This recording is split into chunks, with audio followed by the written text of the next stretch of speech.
A ceia do Senhor e os primeiros participantes. Mateus capítulo 26, versículos 26 a 35. Enquanto comiam, tomou Jesus um pão e, abençoando-o, partiu e o deu aos discípulos, dizendo: Tomai, comei, isso é o meu corpo. A seguir tomou um cálice e, tendo dado graças, o deu aos discípulos, dizendo: Bebei dele todos, porque isso é o meu sangue, o sangue da nova aliança, derramado em favor de muitos para a remissão de pecados. E digo-vos que desta hora em diante não beberei desse fruto da videira, até aquele dia em que o hei de beber novo convosco no reino de meu Pai. Tendo cantado um hino, saíram para o Monte das Oliveiras. Então Jesus lhes disse: Esta noite todos vós vos escandalizareis comigo, porque está escrito: Ferirei o pastor e as ovelhas do rebanho ficarão dispersas. Mas, depois da minha ressurreição, irei adiante de vós para a Galiléia. Disse-lhe Pedro: Ainda que venhas a ser um tropeço para todos, nunca o serás para mim. Replicou-lhe Jesus: Em verdade te digo que, nesta mesma noite, antes que o galo cante, tu me negarás 3 vezes.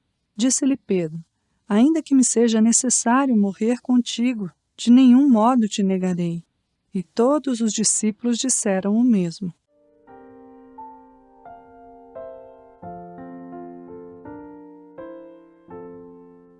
Esses versículos descrevem a instituição da ordenança da ceia do Senhor. Nosso Senhor sabia bem as coisas que estavam diante de si e graciosamente escolheu a última noite de quietude que podia ter, antes da crucificação, como ocasião para conceder um dom à sua igreja antes de partir. Quão preciosa, mais tarde, deve ter parecido essa ordenança quando os discípulos se lembraram dos acontecimentos daquela noite. Quão lamentável saber que nenhuma outra ordenança tem provocado uma controvérsia tão feroz ou tem sido tão tristemente mal compreendida como essa ordenança da ceia do Senhor. Ela deveria ter unificado a igreja, mas nossos pecados a têm transformado em motivo de divisões. Com frequência, aquilo que visava ao nosso bem tem sido transformado em ocasião de tropeço. A primeira coisa que nos chama a atenção nesses versículos é a correta significação das palavras de nosso Senhor. Isto é o meu corpo, isto é o meu sangue. É desnecessário dizer que esse assunto tem causado divisão na Igreja Visível de Cristo. Muitos volumes de teologia controvertida já foram escritos a esse respeito, mas não deveríamos deixar de ter uma opinião bem formada sobre o assunto somente porque os teólogos têm disputado, divergindo entre si. A compreensão equivocada dessas palavras de Cristo já originou muitas superstições deploráveis. O nítido sentido das palavras de Nosso Senhor parece ser o seguinte: Este pão representa o meu corpo, este vinho representa o meu sangue. Jesus não quis dizer que o pão oferecido a seus discípulos era real e literalmente o seu corpo. Também não quis dar a entender que o vinho era literalmente o seu sangue. Firmemo-nos nessa interpretação, pois ela conta com o apoio de diversas razões importantes. A conduta dos discípulos na ceia do Senhor proíbe-nos de crer que o pão que receberam fosse o corpo de Cristo e que o vinho fosse o seu sangue. Eles todos eram judeus, ensinados desde a infância a crer que era pecado ingerir a carne juntamente com o sangue. Deuteronômio 12, 23 a 25. No entanto, nada existe nessa narrativa bíblica que demonstre que tenham ficado chocados com as palavras do nosso Senhor. Evidentemente, eles não viram mudança no pão e no vinho. Nossos próprios sentidos hoje impedem-nos de acreditar que na celebração da ceia do Senhor ocorra modificação no pão e no vinho. Nosso paladar nos diz que esses elementos são real e literalmente aquilo com que se parece. A Bíblia nos manda crer em fatos que ultrapassam nosso entendimento, mas nunca ordena que creiamos naquilo que contradiz os nossos sentidos.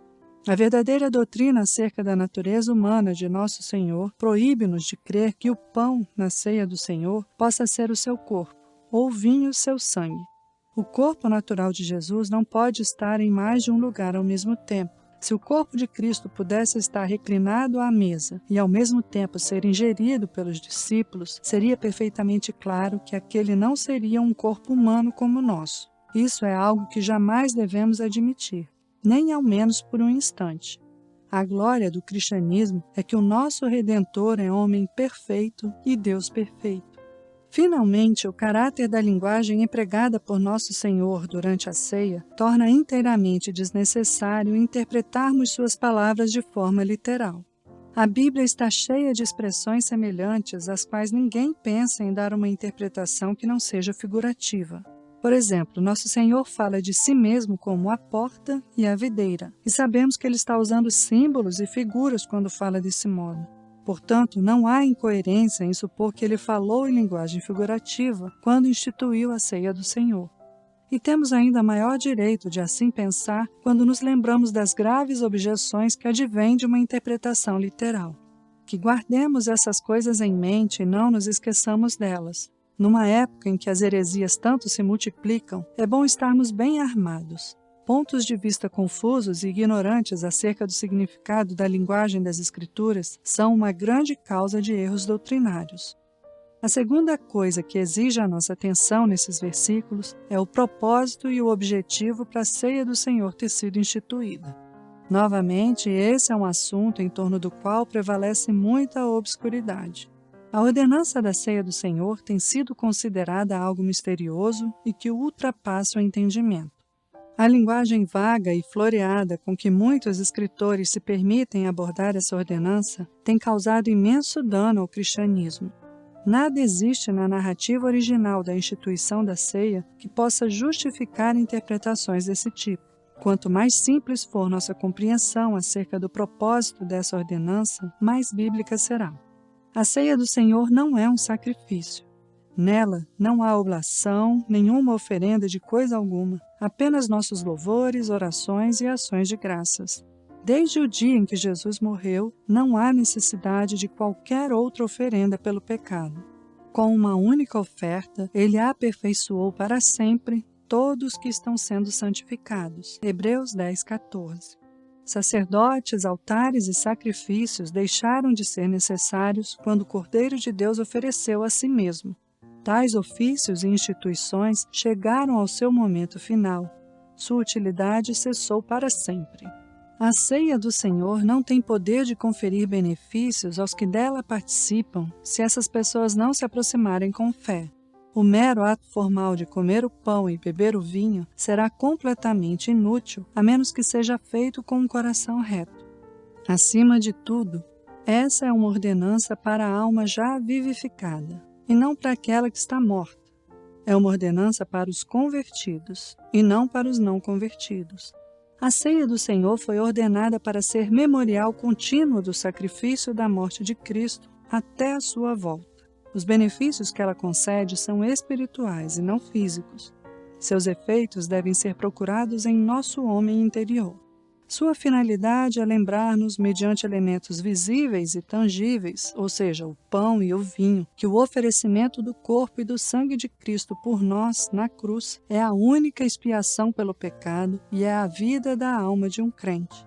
Seus propósitos consistem em ajudar a nossa fé débil, para que tenhamos um relacionamento mais próximo com o nosso Senhor crucificado e nos assistir e alimentar de maneira espiritual do corpo e do sangue de Cristo. Trata-se, portanto, de uma ordenança para os pecadores remidos e não para anjos que nunca caíram. Recebendo-a, declaramos publicamente nosso senso de culpa e nossa necessidade de um Salvador, nossa confiança em Jesus e nosso amor por Ele, nosso desejo de viver alicerçados sobre Ele e nossa esperança de viver com Ele. Participando da ceia dessa forma, veremos que nosso arrependimento será mais profundo, nossa fé fortalecida, nossa esperança avivada e nosso amor aumentado. Nossos pecados costumeiros se enfraquecerão e as graças divinas serão intensificadas. Isso, portanto, aproxima-nos mais de Jesus Cristo. Tenhamos em mente essas coisas. Elas precisam ser relembradas nesses nossos últimos dias. Nada existe em nossa religião que estejamos tão prontos a perverter e entender mal quanto aquelas partes que envolvem os nossos sentidos. Tudo aquilo que pudermos tocar com as mãos e ver com os olhos, tendemos a transformar em um ídolo ou esperar dessas coisas algum benefício, como se fosse por mágica. Vigiemos, sobretudo no que diz respeito à ceia do Senhor, contra essa nossa tendência. Acima de tudo, como diz a homilia, tomemos cuidado para que o memorial não seja transformado em sacrifício. Nessa passagem, a última coisa a merecer uma breve nota é o caráter dos que participaram da primeira ceia. Essa é uma particularidade repleta de consolo e instrução. O pequeno grupo que pela primeira vez recebeu do Senhor a ministração da ceia era composto pelos apóstolos a quem ele havia escolhido para acompanhá-lo durante seu ministério terreno.